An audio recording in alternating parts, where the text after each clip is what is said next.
No, to je sodobna avtomatska meteorološka postaja Agencije za okolje. Na prvi pogled oddaleč je podobna, kot so bile postaje že leta in desetletja do zdaj. Pač za ograjo se nahajajo merilni inštrumenti, značilna bela meteorološka hišica in drog za veter. No, potem, ko si jo bomo pobliže pogledali, bomo pa videli, da so danes inštrumenti seveda precej različni, precej bolj posodobljeni, kot so bili včasih, zaradi samega razvoja, ki gre s časom naprej, pa tudi zaradi trenda, da se izogiba vsem ročnim meritvam in tudi opazovanjem. Najbolj natančno si bomo seveda pogledali spremenljivke, ki so pomembne za kmetijstvo. No, eden najpomembnejših parametrov, ki ga merimo na meteorološki postaji, je seveda temperatura.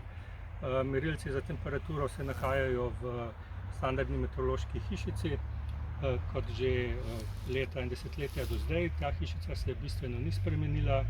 Inštrumente ščiti pred padavinami, pred direktnim sončnim obsevanjem seveda, in z sistemom lamel skrbi, da so inštrumenti primerno prevetreni, da dejansko kažejo temperaturo zraka. No, včasih so bili v tej meteorološki hišici inštrumenti, ki jih je bilo mogoče očitati, termometri, higrografi, termografi, tudi dnevni maksimalni in minimalni termometri za beleženje dnevnih ekstremnih temperatur. Danes seveda teh inštrumentov v tej hišici ni več, zato tudi ne bomo pogledali v hišico samo, ker notri so samo zidki žic in sond. Se pa seveda temperatura in vlaga beleži avtomatsko, vzorči se vsakih nekaj sekund, tako da dosti precizno lahko izmerimo tudi vse dnevne in seveda obdobne ekstreme. No, poleg temperature in vlage je seveda zelo pomemben parameter tudi veter. Na meteorološki postaji merimo veter na drogovih standardne višine 10 metrov. Za kmetijstvo to žal ni najbolj primerno, ker nas recimo za izračune evapotranspiracije, izhlapevanja in podobno potrebujemo hitrost vetra čim bližje tal, zato je treba potem z ustreznimi računskimi metodami te meritve preračunati. Tudi merilci za veter se razlikujejo od tistih iz starejših časov, ni več značilnih vetrokazov in vrtečih se anemometrov na šalčke. Danes se meri na principu hitrosti zvoka, tako da ti merilci, ki jih vidite na vrhu droga, nekako v 3 sklopih, so dovolj, da lahko natančno izmerimo tako hitrost kot tudi smer horizontalnega vetra. Poleg temperature zraka na postajah merimo tudi temperaturo tal. Tudi tega žal ne moremo videti, ker so senzorji seveda zakopani v zemljo. Je pa to pač po eni strani dobro seveda, zato ker se avtomatsko za veliko pogostnostjo odčitavajo podatki. Po drugi strani je pa seveda problem, ker so senzorji zakopani in včasih pride tudi do težav, izpadov in tako dalje. Poleg senzorjev temperature tal, ki so dokaj standardnih, na nekaterih postajah merimo tudi vsebnost vode v tleh. To je tudi pomemben podatek za kmetijstvo, vendar je nekako ni standardiziran, vsaj ne v sklopu Svetovne meteorološke organizacije. No, jaz imam tukaj primer takega senzorja. Gre za senzor, ki se ga ne vkoplje v tla, ampak samo preprosto zapiči, da lahko izmerimo vsebnost vode v površinskem sloju tal, in potem senzor izmeri na podlagi upornosti vsebnost vode med samima tema dvema vilicama. No, podobni senzorji so na nekaterih izbranih postajah dejansko vkopani v tla, tako da na Agenciji za okolje lahko stalno spremljamo situacijo in podatki so seveda najbolj relevantni v primerih suše. No, eden najpomembnejših podatkov, ki jih spremljamo oziroma obdelujemo na oddelku za agrometeorologijo, je površinska vodna bilanca. In seveda prvi parameter, ki ga je treba tukaj omeniti, je količina padavin. Količina padavin se meri tudi na avtomatskih postajah na zelo podoben način, kot se je včasih, z tako imenovanimi ombrometri. No, padavine merimo z inštrumentom, standardnim inštrumentom, ki se ne razlikuje rekel, po obliki veliko od inštrumentov, s katerimi so ročno merili včasih padavine. Inštrument ima ustje iz medenine, da se prepreči v čim večji meri deformacije z standardnim presekom, običajno je to 200 kvadratnih centimetrov, iz katerega se potem iz količine vode, ki se nabere v sami posodi, da dejansko izračunati, za kako intenzivne padavine je šlo. Avtomatski merilec meri količino padavin na principu tehtanja, kar se je izkazalo za najbolj robustno metodo, saj bi rekel v daljšem obdobju. Je pa presenetljivo veliko problemov pri merjenju intenzitete padavin, zlasti ob močnejših nalivih, ko pride zaradi recimo večje hitrosti vetra, ki piha čez ustje senzorja, tudi do nihanja tlaka in s tem do motenj pri tehtanju. Tako da v tem primeru pač seveda nekaj teh problemov se odpravi za naknadno obdelavo podatkov, dejansko pa za intenzivnejše nalive je potrebno potem se zateči tudi še kakšnim alternativnim meritvam. No, ravno zato, da bi v bistvu lahko rekel, kontrolirali, ali je mogoče z samim senzorjem, ki meri količino padavin, kakšna težava. Imamo tukaj senzor, ki meri dejansko samo prisotnost padavin. Gre za optičen senzor, kjer med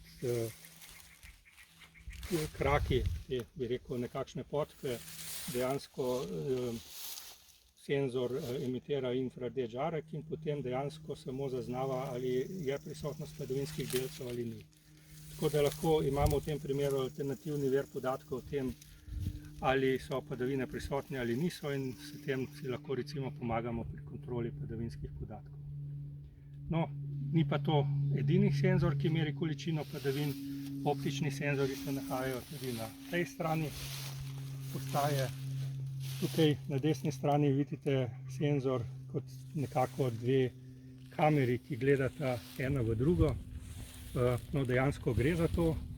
Na eni strani imamo oddajnik laserskega žarka, na drugi strani sprejemnik. In iz tega, kako se laserski žarek oslabi med oddajnikom in sprejemnikom, dejansko lahko ugotovimo ne samo, ali gre za padavinske delce, ampak tudi, kako veliki so.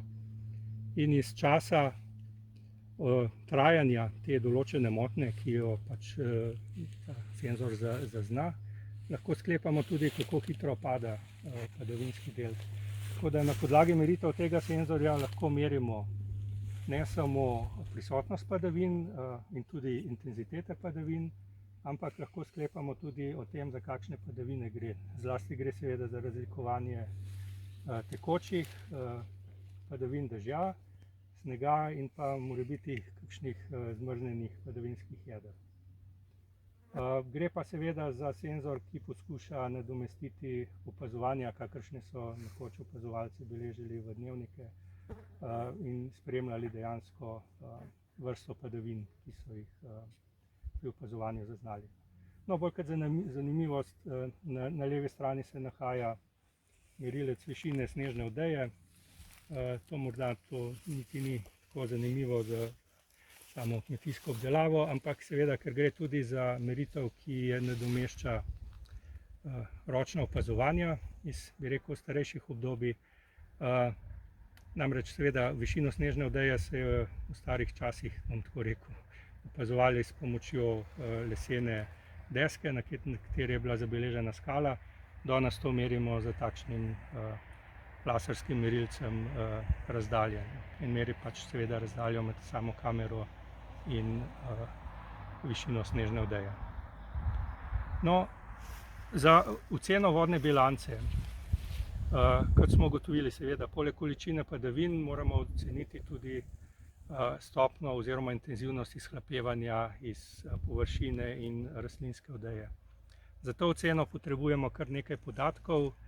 Govorili smo že o podatkih temperature, vlage, ogledali smo si meritve vetra, potrebujemo pa tudi meritve sončnega sevanja. To pa meri inštrument na temle manjšem drogu. Gre za tako imenovani piranometer, precej standarden inštrument. V mreži Agencije za okolje je že kar nekaj desetletij. Pač gre za senzor z polkrožno prosojno kupolo, na katero iz vseh smeri neba, tako direktno od sonca kot iz odboja od oblakov in razpršenega sevanja iz neba.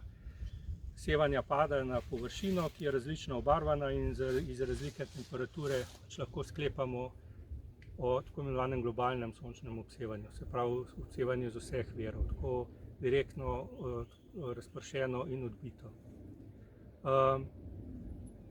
In z pomočjo meritve sončnega sevanja, ki je pač seveda eden glavnih faktorjev pri izračunu intenzitete izhlapevanja, lahko potem ocenimo